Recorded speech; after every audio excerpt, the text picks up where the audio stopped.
So here we have it, the W10, which is this thing here. This thing is really cool, been really looking forward to this. As you can see off the box, you've got the main board, GPS and a LoRa antenna. This comes with an ESP32S3 processor. It's LoRa enabled GPS and also AI chat, which I'm looking forward to exploring into that more. It's compatible with Arduino, which is really cool because I love Arduino. It's just simple and straightforward to it, and it's great because you can develop sort of more stuff off the back of it. So I've already got a few ideas of what I want to do with this, but we can delve deeper into that the more we go.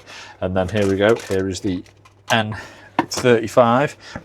This N35, these run off the standard Heltec, but it's the Heltec V4. I've only got V3s at the minute, so I'm really looking forward to working with this V4 and seeing the difference and what these guys can do. I know they've got some additional little features which makes them quite a good option. Yeah, so really looking forward to seeing the difference between the V4 and the V3 Heltec with this one. So yeah, looking forward to that. In the box for the Heltecs, as per usual, you've got some headers if you want to solder on some headers. You've got your standard little stubby LoRa antenna, and then you've got like your internal antenna along with your SMAs there as well, and your cables and battery and bits for that. So yeah, happy days. Get that all rocked and roll. We'll do a video on that as well, setting that up really for that. But the main one, obviously with this, the battery comes, I think it's a 3000. So yeah, nice Meshnology 3000 3.7.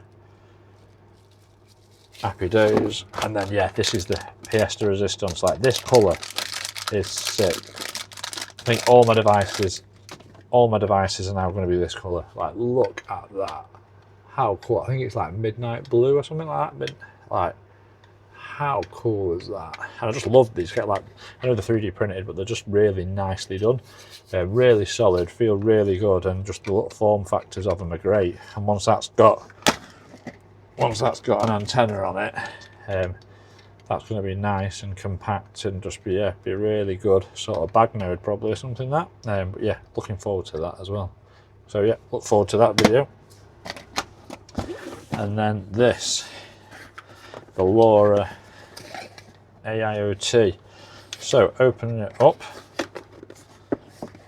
you get your main board, you get a display screen, your headers on, so you just need to solder your headers on, but a nice little, what's that, 1.3 inch, something like that, 1.5 TFT.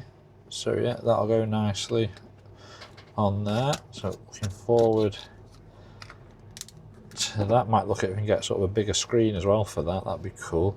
Speaker there, obviously these all mount and go straight on to the board. It's got more pegs than a night in town. Obviously let's open this.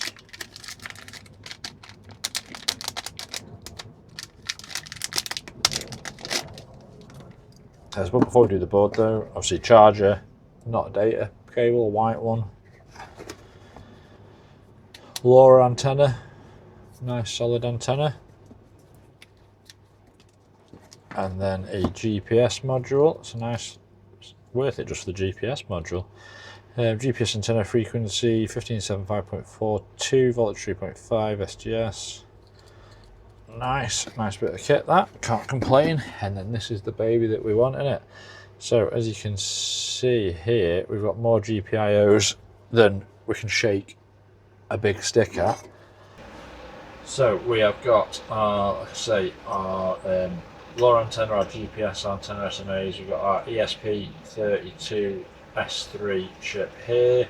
We have got our GPS, Qualtech, whatever it's called, module here, and we've got our LoRa module there.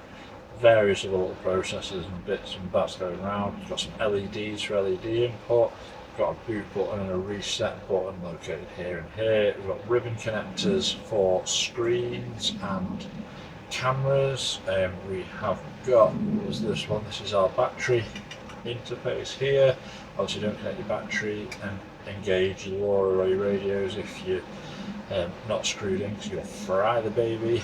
You've also got these connections here, which is that's the 2 in it, so yeah, got more connections there. It's USB-C, various different things. It's got inbuilt sort of a look at that temperature and humidity sensors on it as well, and I think it's got more, like I said, GPIOs that you can connect all sorts of Arduino ready devices. The good thing with all those sort of sensors as well is if you go onto the Arduino libraries, there's all manner of pre-built libraries, so you'll be able to sort of like do a pick and mix session to get on here what you want and what you want to do, and sort of use Arduino to manipulate and make your own sort of multifunctional firmware, which is what I want to do with this as well. So yeah, really looking forward to playing around with this. Can't wait to do more with it.